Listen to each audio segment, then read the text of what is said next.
They told us never to enter the old building at Willow Creek Elementary, but curiosity always wins. Some say it's haunted. Some say it's cursed. Everyone at Willow Creek Elementary knew about the building on the school grounds. No one went inside, neither students nor teachers. Rumors whispered of shadows moving in the hallways, footsteps when no one walked, and voices echoing from empty classrooms. But the scariest stories weren't about now. They were about the building's dark past, when it was still in use.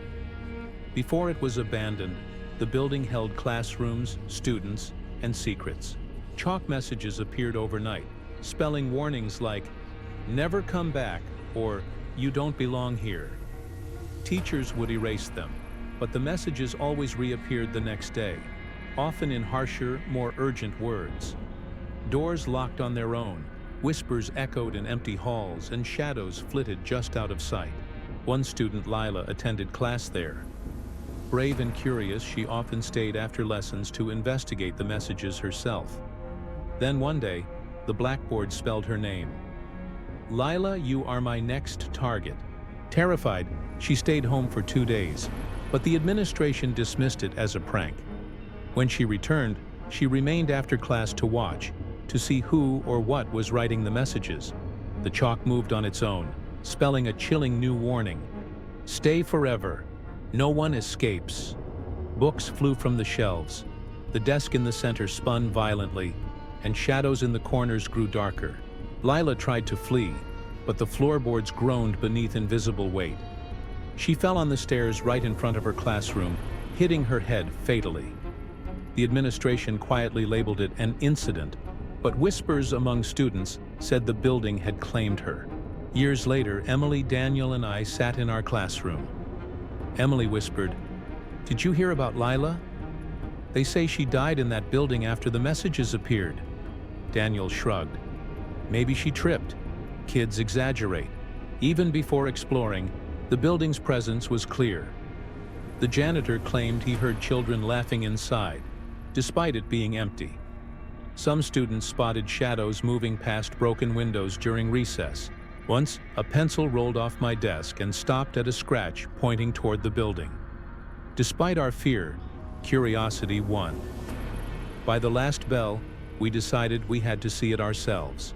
The path to the building was narrow and overgrown, with twisted roots threatening to trip us at every step. Emily whispered, trembling, "If Lila really died here, what if it's true?" Twigs snapped like whispers in the wind. Shadows stretched long in the fading sun. A rusted fence blocked part of the path, forcing us to squeeze through. The air grew colder, and the distant hum of the school faded into heavy silence. The building's brickwork was cracked, and windows were dusty and broken. The wooden door sagged on rusted hinges. Emily muttered, "I don't like this." Daniel pushed it open. Inside, the air was cold, damp, and heavy with decades of silence. Floorboards groaned under our weight. We found a classroom at the end of the hall. Dust floated in dim light, and the air was icy. The blackboard appeared blank at first, but then letters emerged as if freshly written. "Stay forever. No one escapes," Emily whispered. It wasn't here before. It's fresh." Floorboards groaned under invisible weight, and faint whispers brushed our necks.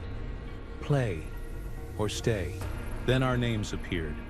Emily, Daniel, you are next. Glowing words lit up the walls. "Stay forever. No one escapes. And you promised to come back to play." Books tumbled from shelves. A cold wind swirled, and distorted whispers chanted our names. Emily screamed, "We have to get out!"